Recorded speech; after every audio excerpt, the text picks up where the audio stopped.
Oke, bismillahirrahmanirrahim. Assalamualaikum warahmatullahi wabarakatuh. Kita ketemu lagi ya di mata kuliah Matematika untuk Fisika 2. Yang lalu kita sudah membahas mengenai kalkulus variasi bagian 1 tentang bagaimana cara mengetahui kurva dari titik A ke titik B di koordinat kartesian menggunakan cara yang kemarin sampai kepada persamaan Euler, tapi kemarin persamaan Eulernya belum detail. Nah, kali ini saya dan Pak Agus akan menjelaskan mengenai persamaan Euler. Menjelaskan mengenai persamaan Euler, dari mana persamaan Euler itu gitu ya. Nah, kemarin sudah dibahas mengenai kalkulus variasi, bahwa di kalkulus variasi itu kita berkepentingan kepada masalah geodesik. Kemarin ini belum dijelaskan ya.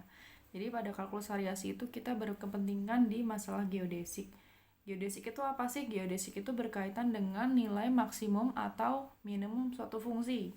Jadi geodesik itu merupakan nilai maksimum atau minimum suatu fungsi yang biasanya disebut dengan stasioner. Kalau kemarin kan di video kemarin kan hanya nilai maksimum ya. Tapi sekarang kita sebut stasioner. Jadi kalau misalnya mencari sesuatu yang stasioner, fungsi yang stasioner, nanti kita pakainya kalkulus variasi gitu ya. Nah, kemarin sudah dibahas bahwa pada kalkulus dasar, syarat supaya suatu fungsi itu stasioner adalah memenuhi persamaan berikut. Yang ini ya, df dx-nya sama dengan 0. Turunan pertama fungsi tersebut itu sama dengan 0. Ini adalah syarat suatu fungsi itu stasioner. Tidak hanya maksimum saja, tapi minimumnya juga berlaku seperti ini gitu ya. Nah, dalam kalkulus variasi, kuantitas atau fungsi yang dibuat stasioner dinyatakan dalam notasi integral. Ini kemarin juga sudah ya. Jadi kuantitas atau fungsi yang stasioner, yang dibuat stasioner itu dia dinyatakan dalam bentuk integral. I sama dengan integral x1, x2, f fungsi x, y aksen dx, di mana y aksen itu sama dengan dy dx. Nah, kita akan lebih sering nanti lihat fungsi integral, lihat integral bentuknya seperti ini di mata kuliah di pembahasan mengenai kalkulus variasi gitu ya. Lalu lanjut. Nah, kemarin ini sudah dicontohkan ya. Contohnya adalah kita punya koordinat kartesian x, y seperti ini. Kita mau cari jarak terpendek antara titik A dan titik B itu bentuknya seperti apa sih kan gitu ya. Kemarin kita sudah bagi-bagi menjadi bagian kecil. Jadi caranya adalah dibagi part-partnya menjadi bagian-bagian kecil yang disebut dengan ds di sini. Kelihatan nggak? Kelihatan ya. Disebut dengan ds di sini. Lalu kita selesaikan dengan cara mengintegralkan ds. Jadi S sama dengan jarak terpendek sama dengan integral ds, dimana kemarin sudah didapatkan ya, sudah kita bahas di video yang sebelumnya, bahwa ds sama dengan akar 1 plus y aksen kuadrat dx. Dari mana? Dari sini gitu ya. Nah, kemarin f-nya adalah akar 1 plus y aksen kuadrat, ini sebagai f. Lalu kemarin kita sudah menyelesaikan persamaan ini. Di integralnya sudah kita selesaikan menggunakan kalkulus dasar ya, tidak menggunakan kalkulus variasi, itu menghasilkan persamaan garis lurus. Nah, sekarang kita mau bahas gimana caranya mendapatkan kurva terpendek antara A dan B menggunakan teknik yang namanya kalkulus variasi. Teknik kalkulus variasi ini menggunakan prinsip variasi. Jadi divariasikan gitu, tidak hanya satu fungsi tapi ditambah dengan fungsi lain. Itu namanya divariasikan. Karena prinsipnya variasi, maka tekniknya disebut teknik kalkulus variasi, bukan kalkulus dasar lagi, begitu ya. Oke. Sekarang menggunakan teknik kalkulus variasi, yaitu prinsip variasi. Sebenarnya yang diinginkan itu apa sih? Ketika kita punya titik A dan B, yang diinginkan itu apa? Kita punya titik A, B, lalu ada kurva di sini ya. Lalu yang diinginkan itu apa?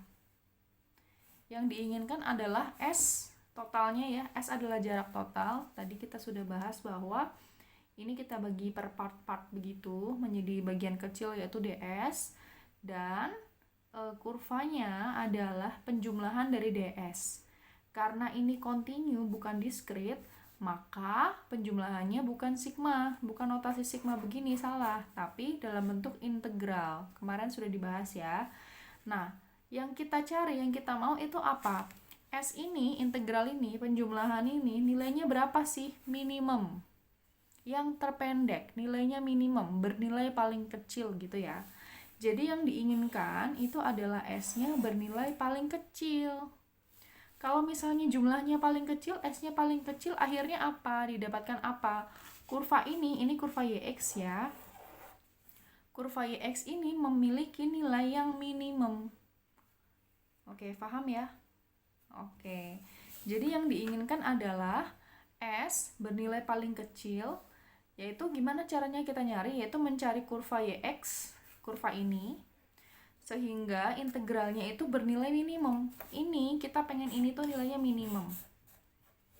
Oke, kita mencari suatu kurva yang menghubungkan antara A dan B, sehingga S-nya ini minimum, atau kalau bentuk umumnya itu bentuknya I, kayak seperti tadi itu, I. Mana ya tadi? I. Ini minimum. Oke, kan yang kita inginkan kan yang ini ya. Ya. Dalam kasus ini, I-nya bentuknya adalah I sama dengan S integral A, B, akar 1 plus Y aksen kuadrat dx. Dia bernilai minimum. Jadi kita mencari kurva YX sehingga kuantitas I-nya ini minimum. Paham ya? Semoga paham ya. Oke. Lalu akan kita selesaikan menggunakan prinsip variasi. Bagaimana sih prinsip variasi itu? Ya, namanya juga variasi, berarti dia divariasikan. Jadi kita mau mencari nilai YX yang membuat kuantitas ini, kuantitas integral ini minimum.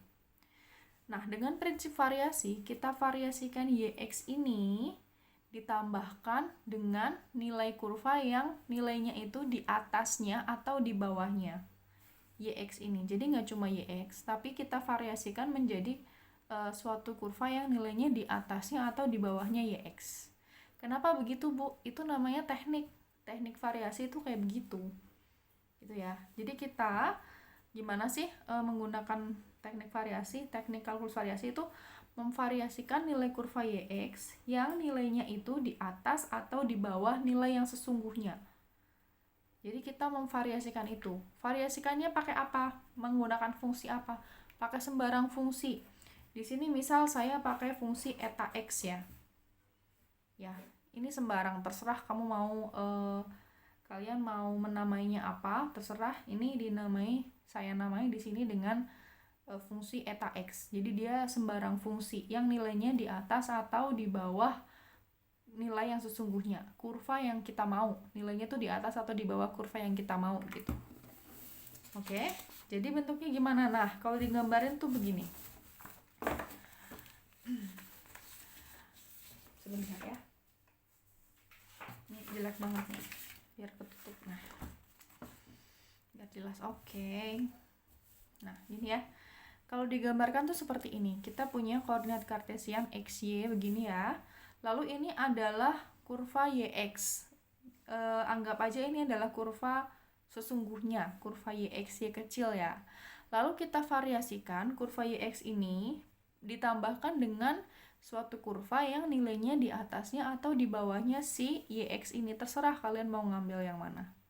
Saya ngambil ini, yang kurva warna biru ini. Ini adalah kurva variasinya, sudah divariasikan. Ini adalah kurva YX ditambah suatu variasi eta x tadi ya. Oke, saya tuliskan sebagai Y besar X. Paham? Jadi nilai Y besar X itu apa? Y besar X itu sama dengan YX, Y kecil X ditambah ini epsilon eta X. Kan tadi kan kurva variasinya adalah kurva yang sesungguhnya ditambah nilai di atas atau di bawahnya kurva yang sesungguhnya. Gitu kan? Oke. Dan ini eta X, ini eta ya. Saya suka kebalik-balik, mohon maaf. Ini bacanya eta, ini bacanya epsilon. Nah, epsilon ini apa? Epsilon itu adalah sebuah parameter yang tidak bergantung dengan X. Dia sebuah parameter, tapi bukan konstanta ya. Parameter yang tidak bergantung dengan X. Ini eta fungsi X. Gitu ya. Maka kita variasikan, sekali lagi kita variasikan kurva Y kecil X ini menjadi Y besar X sama dengan Y kecil X plus epsilon eta X. Begitu ya. Nah, eta ini kita mau restrict dia, kita mau batasi dia. Batasinya gimana? Biar mudah, si fungsi sembarang ini nilainya tuh tidak 0, tapi dia bernilai 0 di X1 dan X2. Jadi eta X ini, fungsi sembarang ini, arbitrary function ini, dia bernilai 0 di X1 dan di X2. Kenapa dipilih seperti ini? Supaya mudah. Gitu ya, paham? Oke? Oke, nah tadi kembali lagi ke kuantitas integral tadi ya. Kita mau cari ini kan sebenarnya. Oke, nah ini I, tadi kita udah bahas, udah dapat I sama dengan integral A sampai B akar 1 plus Y aksen kuadrat dx. Biar mudah, A-nya ini kan X1, Y1, B-nya ini kan X2, Y2, maka integralnya dari X1 sampai X2 gitu ya. Jadi sama dengan, nah menggunakan prinsip variasi, tadi kita sudah bahas bahwa dia divariasikan dan menjadi bentuk, bukan bentuk Y kecil lagi fungsinya, tapi Y besar. Ini sudah dalam bentuk variasi ya, Y besar ini, fungsi Y besar ini. Maka integralnya menjadi sama dengan integral X1 sampai X2 akar 1 plus Y besar aksen kuadrat dx. Ini merupakan fungsi variasi. Di sini kita sudah pakai teknik kalkulus variasi. Oke, paham? Nah, sekarang kita perhatikan. Y besar X itu sama dengan Y kecil X plus epsilon eta X. Supaya Y besar X itu sama dengan YX, sama dengan nilai yang kita mau, supaya Y besar X itu sama dengan YX, maka kita harus gimana? Maka epsilon ini nilainya harus berapa? Harus 0, ya enggak? Fungsi ini kan tidak 0 ya, eta X ini kan tidak 0 kan? Berarti yang 0 adalah apa? Epsilonnya. Oke, maka kita bisa tuliskan ketika epsilon sama dengan 0, Y besar X itu sama dengan Y kecil X. Paham sampai sini? Kan yang kita mau kan Y besar X itu sama dengan Y kecil X kan? Maka kita boleh sebut seperti ini. Ketika epsilon sama dengan 0, Y besar X sama dengan Y kecil X. Nah, agar nilai I-nya minimum, tadi ini kan suatu kuantitas integral ya. Kita mau nilainya minimum. Sudah dibahas dari kemarin. Biar dia minimum itu gimana caranya? Tadi ya sudah dibahas di kalkulus dasar. Biar dia stasioner, kita harus gimana? Turunan pertamanya itu sama dengan 0. Oke, sampai sini paham ya?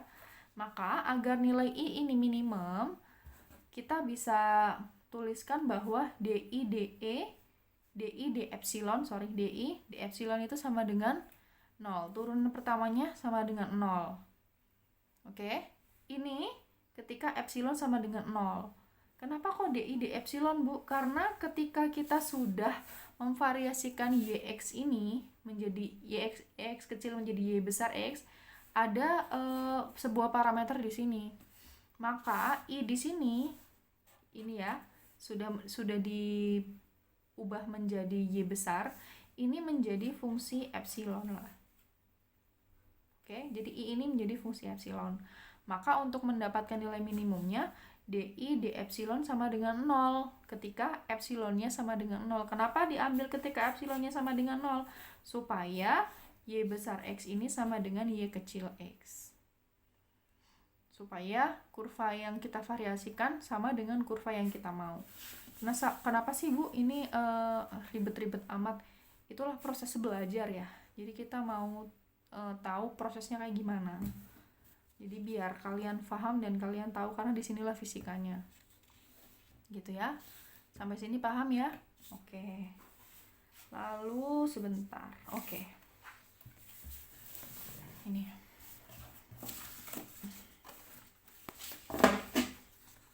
Ini ya. Tadi kita punya ini I, fungsi epsilon ya. I sama dengan integral X1, X2 akar 1 plus Y aksen besar kuadrat dx. Gini kan. Nah, tadi supaya dia nilainya minimum, ini agar minimum, agar stasioner, maka tadi gimana? DI d epsilon sama dengan 0 ketika epsilonnya sama dengan 0. Maka saya bisa tulis begini, DI d epsilon ketika epsilonnya sama dengan 0, nanti di bawah ada ya sama dengan 0. Ini harusnya, ini berarti ini sama dengan 0. Jadi DI d epsilon ketika epsilonnya sama dengan 0, dia nilainya harus sama dengan 0. Kita kerjakan dulu DI d epsilon ya. Berarti ini DI d epsilon, I-nya ininya. Ini I-nya ya. Berarti DI d epsilon adalah D d epsilon integral x1 x2 akar 1 plus y besar aksen kuadrat dx. Ini sama dengan 0 supaya nilainya minimum, stasioner. Oke, kita turunkan aja terhadap epsilon. Mana yang mengandung epsilon? Y aksen besar mengandung epsilon nggak? Mengandung epsilon lah, kan y itu kan sama dengan y plus epsilon eta kan? Berarti ini y ini mengandung epsilon kan? Berarti kalau misalnya kita turunkan dia terhadap epsilon, berarti hasilnya seperti ini. Kalau integral tetap ya, integralnya dikedepanin sama. Integral x1, x2 ini diturunkan terhadap epsilon. Hasilnya, ini karena pangkat setengah ya, berarti setengah 1 per akar 1 plus y besar aksen kuadrat. Yang di dalam sini, y aksen kuadratnya diturunkan, berarti 2y aksen ya. Lalu y aksennya sendiri terhadap d epsilon diturunkan juga. D y aksen, y besar aksen, d epsilon dx. Ini adalah hasil turunannya nih. Silakan kalau misalnya nggak paham, ditanyakan. Ini mudah, tidak sulit. Silakan kalau misalnya belum paham, dilihat, diperhatikan, pasti bisa. Ya, ini adalah hasil turunan dari ini. Gitu ya. Oke. Nah, kita perhatikan. Tadi kita punya y besar ya. Y besar x sama dengan y kecil x ditambah epsilon eta x. Maka kalau misalnya kita turunkan ini terhadap x ya, ini ddx, gini, maka hasilnya adalah y aksen x sama dengan y besar aksen x sama dengan y kecil aksen x plus epsilon eta aksen x. Kenapa epsilonnya itu tidak diturunkan terhadap x? Karena dia suatu parameter yang tidak bergantung dengan x. Dia sebuah parameter aja, tapi bukan konstanta ya. Gitu, oke? Lalu setelah ini gimana? Berarti kita bisa kalau misalnya kita turunkan y besar aksen ini terhadap epsilon, berarti dy besar aksen d epsilon sama dengan ini, yang ini diturunkan terhadap epsilon. Berarti tinggal apa? Tinggal eta aksen x. Paham? Ini kita sebut persamaan 2, yang tadi ini kita sebut persamaan 1. Ini perhatikan d y aksen d eta sama d y aksen d epsilon sama dengan eta x. Kita bisa masukin ke sini ya. Ini ada d y aksen d epsilon kan? Nah, kita bisa masukin. Oke, lalu kita masukin. Ini kita tulis lagi ke sini. Integral x1 x2 setengah ya. 1 per akar 1 plus y aksen besar kuadrat 2y aksen. Ini kita ganti dengan eta aksen x dx. Oke, 2-nya dicoret. Maka sama dengan integral x1 x2 1 per akar. Nah, sekarang udah begini kita lihat nih. Ini kan tadi kan yang pertama ini kan tadi kita hanya menurunkan i terhadap epsilon. Sedangkan syaratnya adalah di d epsilon ketika epsilonnya sama dengan 0. Ya. Jadi ini kan belum kita masukkan kan, yang persamaan ini itu belum kita masukkan epsilon sama dengan 0, belum. Baru di d epsilon aja. Lalu kita masukkanlah epsilon sama dengan 0. Kalau epsilon sama dengan 0, nih ya, tadi ini loh, perhatikan yang ini.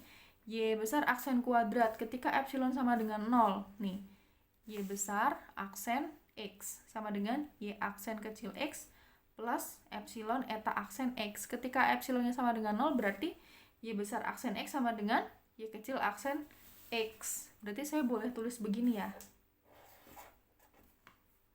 Paham? Oke, begitu juga yang ini. Oke ya. Jadi yang ini tuh. Nah, jadi gimana persamaannya? Persamaannya jadi gini. DI D epsilon, ketika epsilon sama dengan 0, sama dengan integral X1, X2, Y aksen X, eta aksen X per akar 1 plus Y aksen kuadrat DX. Dia nilainya harus sama dengan 0. Supaya apa? Supaya minimum. Nah, sini paham? Insya Allah paham, karena kalian pintar semua ya, amin. Oke, gini ya, tadi menghasilkan persamaan yang ini kan. Nah, tadi kan sudah menghasilkan persamaan yang ini ya. DI D epsilon, ketika epsilon sama dengan 0, sama dengan integral X1, X2, Y aksen X, eta aksen X per akar 1 plus Y aksen kuadrat DX. Oke. Ini bisa saya buat begini, sama dengan integral ininya jadi di sini ditaruh sini gitu, boleh kan? Boleh aja. Integral Y aksen X per akar 1 plus Y aksen kuadrat eta aksen X dx. Nah, kita mau integralkan ini pakai namanya integral by parts, UDV. Kalau kalian ingat-ingat ya, UDV. Ini adalah U-nya, ini adalah DV-nya.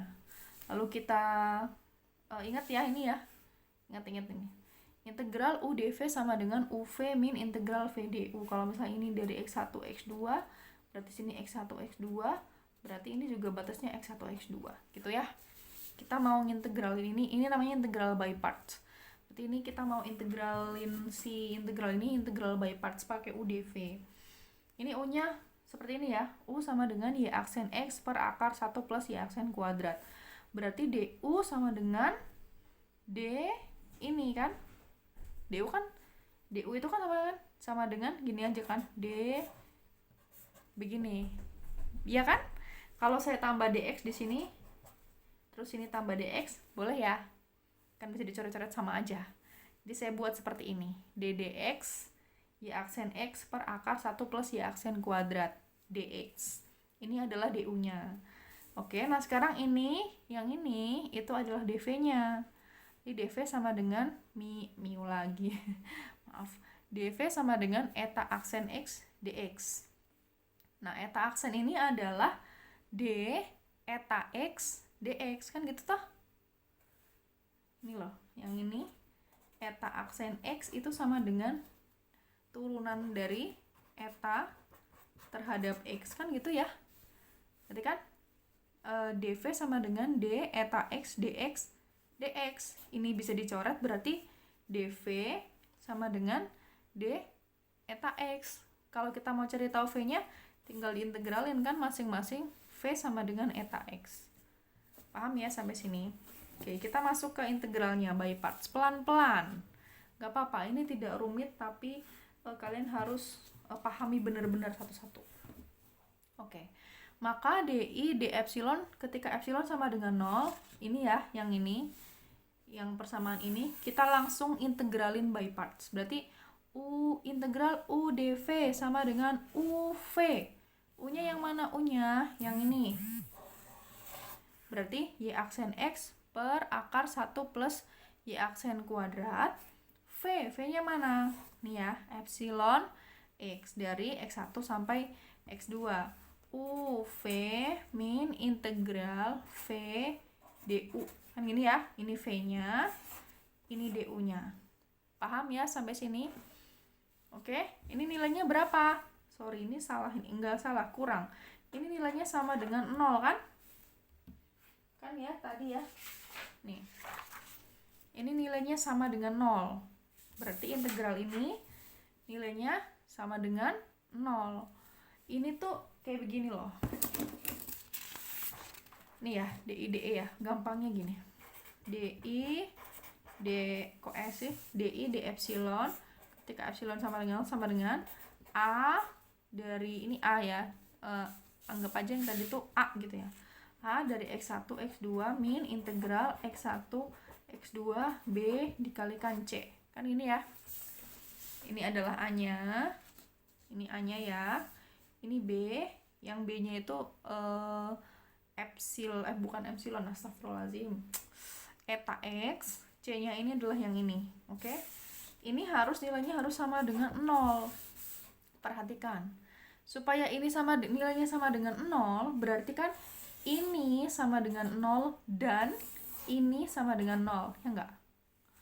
A min B sama dengan 0, berarti A itu nilainya sama dengan 0, B-nya juga sama dengan 0, kan gampangnya begitu.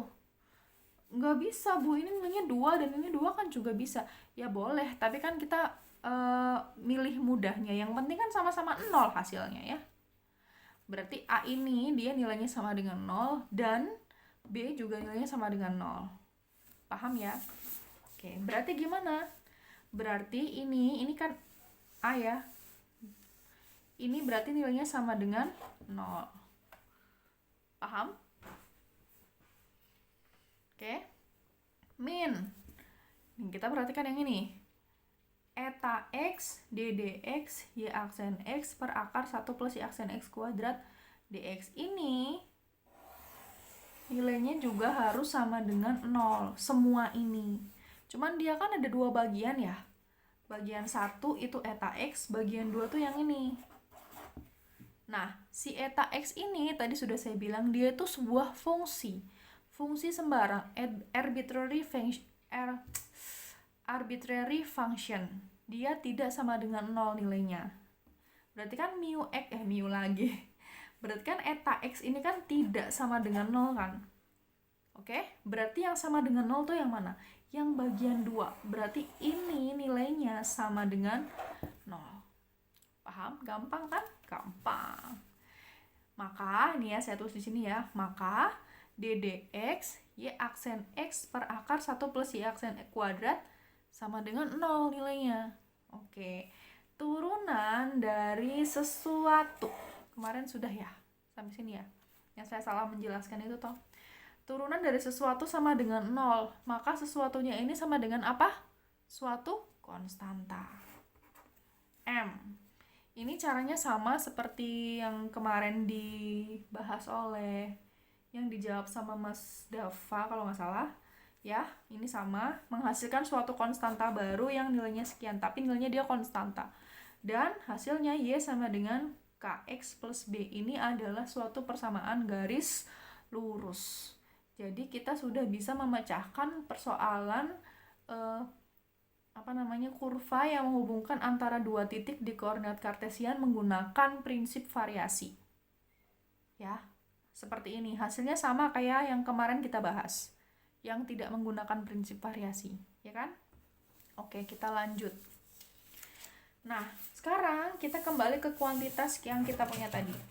Bagaimana kalau misalnya persamaannya persamaan umum, Bu? F-nya itu persamaan umum. Oke, kita bahas di sini ya. Jadi kita punya integral I sama dengan kita punya I sama dengan integral X1 X2 F dx. F itu fungsi X, Y dan Y aksen. Nah, kita tadi menggunakan prinsip variasi ya. Karena ini kalkulus variasi, kita menggunakan prinsip variasi. Kita dapatkan Y besar X sama dengan Y kecil X plus epsilon eta X. Ya kan? Jadi, I ini sekarang, karena dia sudah divariasikan, Y-nya ini sudah divariasikan, maka I ini sekarang adalah fungsi dari parameter epsilon. Maka saya bisa tulis I fungsi epsilon sama dengan integral X1, X2, F, X, Y besar aksen dx. Gini ya, ini sudah dilakukan teknik variasi.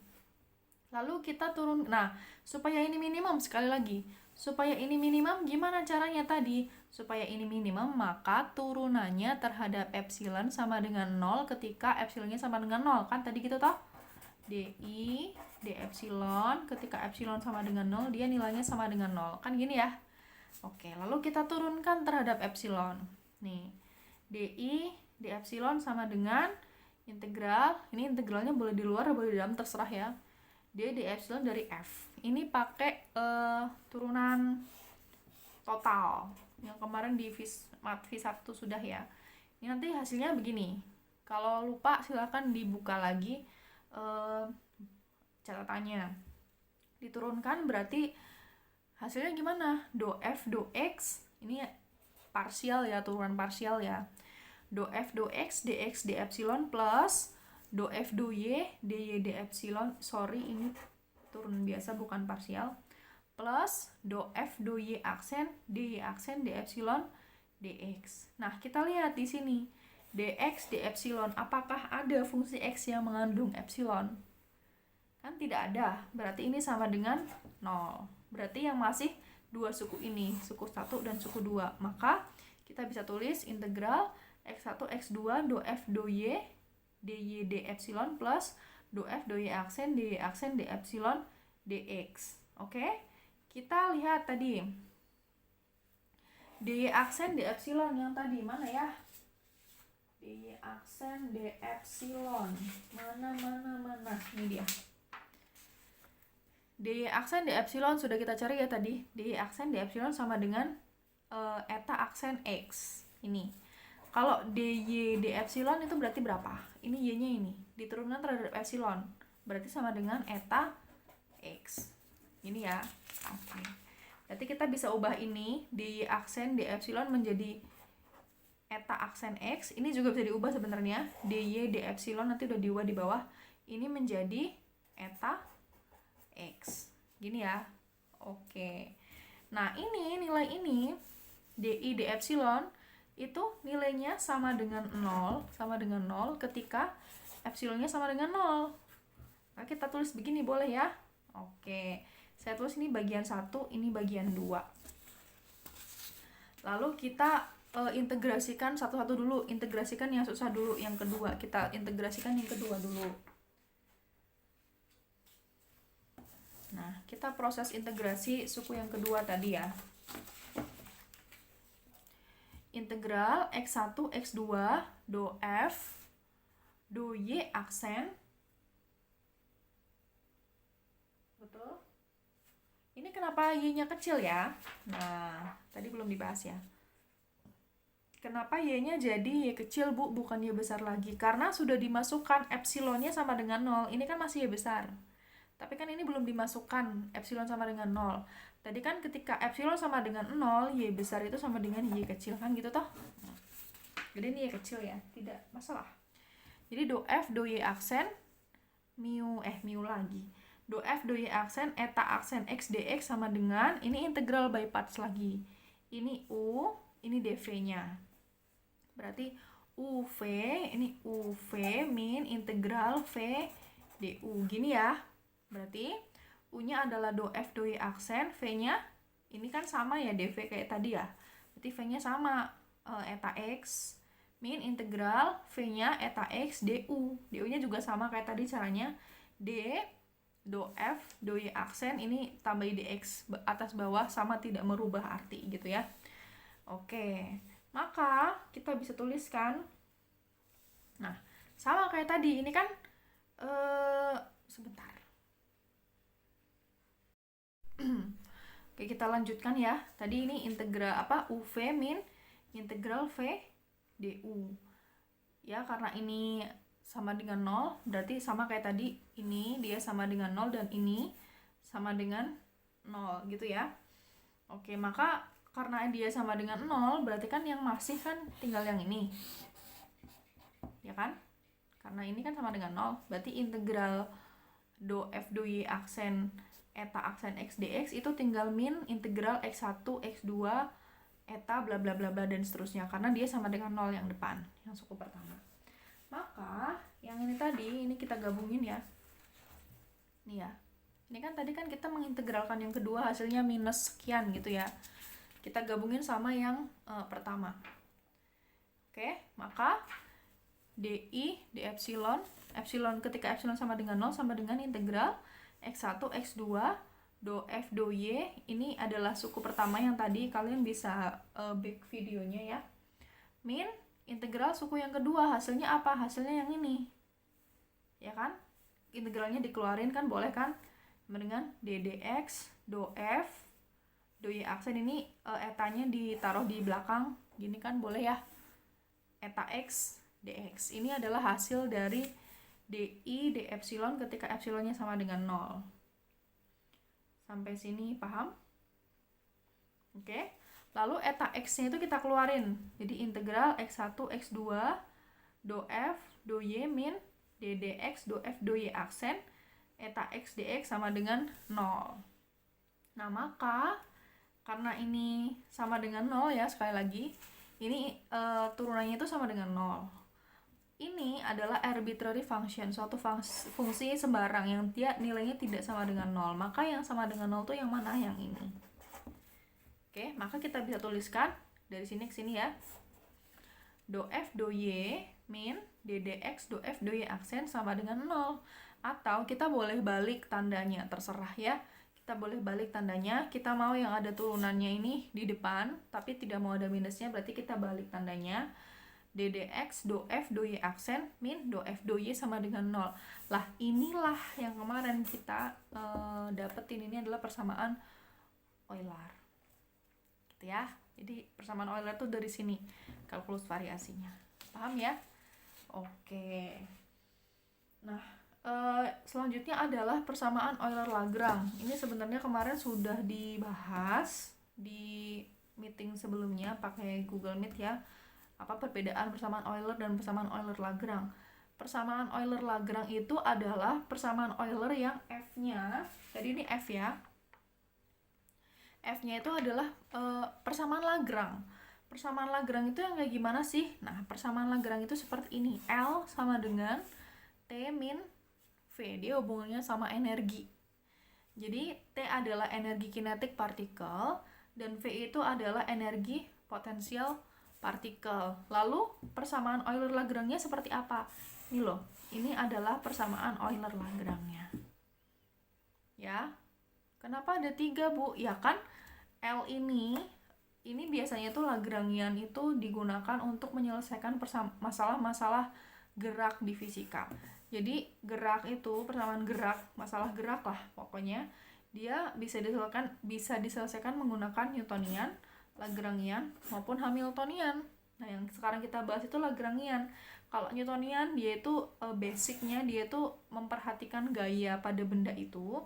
Kalau Lagrangian itu posisi yang nanti akan diaplikasikan ke energi kinetik dan potensial. Energi kinetik itu kan kalau umumnya kan setengah mv kuadrat ya, kan EK itu sama dengan setengah mv kuadrat ya. V ini kan turunan dari posisi toh, berarti sama dengan, saya bisa tulis setengah m dx dt kuadrat, atau saya bisa tulis sama dengan setengah m, kalau di mekanika tuh x dot gini kuadrat gini toh. Nah, ini Lagrangian apa, energi kinetik. Nah, suatu benda itu kan bergerak, ini kan kalau bergerak searah sumbu x aja, bisa aja si benda itu bergerak ke dia mengacu pada 3 variabel x, y, z, kan boleh kan, 3 dimensi gerakannya boleh, terserah benda itu dong mau bergerak kemana aja. Nah, kalau bergerak 3 dimensi, maksudnya bergerak searah sumbu x, y, z, nanti Lagrangiannya ada 3. Ini sumbu x, y, z. Apakah ini selalu dipakai semua? Tidak. Tergantung kasusnya. Kalau misalnya dia bergerak hanya searah sumbu x, ya udah pakai yang ini aja. Kalau x, y, ya udah ini sama ini. Kalau x, y, z, ya udah 3-3-nya. Kalau bergerak searah sumbu y aja bisa nggak, Bu? Bisa. Terserah si benda, kan yang namanya gerak, kan dia terserah bendanya mau bergerak kemana aja. Ini adalah persamaan Euler-Lagrange, yaitu persamaan Euler yang F-nya adalah persamaan Lagrange. Ini persamaan Lagrange-nya. Oke, contoh yang paling gampang adalah bergerak jatuh bebas. Jadi ini ada benda masanya M, dia dijatuhkan secara bebas gitu. Lalu kalau misalnya kita mau tahu percepatannya berapa sih, percepatan benda itu berapa sih gitu ya. Oke, kita selesaikan dulu pakai Newtonian. Kalau pakai Newtonian, gerak, berarti kita harus ingat apa? Hukum 2 Newton. Hukum 2 Newton itu adalah sigma F sama dengan MA. Kan dia pasti mengacunya ke gaya kalau Newtonian ya, gaya yang bekerja pada benda itu. Nah, ini gayanya kita lihat, gayanya itu apa? Hanya kalau misalnya tidak ada gaya tidak ada gaya gesek atau gaya gaya hambatnya itu diabaikan, Berarti gaya yang bekerja pada benda ini adalah hanya gaya berat saja. Gaya berat itu W ya, W sama dengan MA. Ini karena ini arah sumbu Y positifnya ke atas, gerakannya ke bawah, karena dia vektor ya. Berarti kita tuliskan min M G sama dengan MA. Berarti A-nya sama dengan min G, kan gitu toh. Gini ya. Oke, ketemu. Gimana kalau pakai Lagrangian? Nah, kalau Lagrangian, untuk kasus-kasus sederhana, Lagrangian itu memang agak sedikit panjang dibanding Newtonian. Kita lihat dulu ya. Nah, tadi kan Lagrangian kan L sama dengan T min V. Berarti yang harus kita cari pertama itu adalah T dan V-nya, energi kinetik dan energi potensialnya. Sekarang kita cari energi kinetiknya dulu. Energi kinetik itu adalah setengah mv kuadrat. Kita perhatikan, ini v kuadrat kan tadi ya.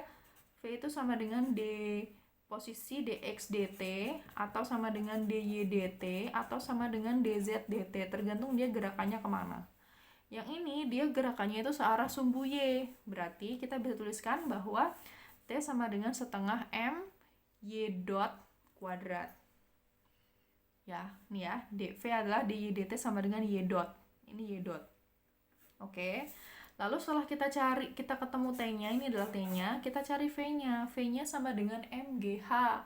MGY gini ya. H-nya kan Y toh. Nah, berarti V sama dengan MGY. Maka L sama dengan T min V. Sama dengan setengah M Y dot kuadrat min MGY. Nah, ini kita udah ketemu nih persamaan L-nya. Ini jadi F di persamaan Euler. Lalu kita masukkan ke persamaan Euler karena dia hanya mengandung dia hanya bergerak satu arah saja, satu sumbu saja terhadap sumbu Y, maka kita hanya menggunakan satu persamaan Euler-Lagrange, yaitu yang searah sumbu Y. Maka ddt do L do Y dot min do L do Y sama dengan 0. Berarti ddt, ini salah ya, do Y dot, ini L-nya masuk sini, min do Y masuk sini sama dengan 0. Yang ini diturunkan terhadap Y dot, maka hanya tinggal M Y dot. Jangan lupa ddt-nya masih ya. Dikurangi, ini diturunkan terhadap Y, maka min M Y sama dengan 0. Lalu M Y dot diturunkan terhadap T. Berarti kan yang ini kan sama, ini kan kecepatan toh. Kecepatan diturunkan terhadap T jadi apa? Jadi percepatan Y double dot. M Y double dot plus MG sama dengan 0, maka Y double dot sama dengan min G, maka A sama dengan min G. Sama, hasilnya itu sama seperti kalau kita mencari dengan cara Newtonian ya. Oke. Lalu ini adalah contoh kalau misalnya pegas harmonik. Silakan di capture. Ini sama ya, hasilnya itu sama. Kita akan diskusikan lebih lanjut di Elena atau di WhatsApp group atau di Google Meeting nanti ya. Kalau tidak paham, silakan ditanyakan di sana. Oke? Terima kasih atas perhatiannya. Semoga ilmunya bermanfaat. Kita ketemu lagi di pertemuan selanjutnya. Semoga pandemi ini segera berakhir. Wabillahi taufik wal hidayah. Wassalamualaikum warahmatullahi wabarakatuh.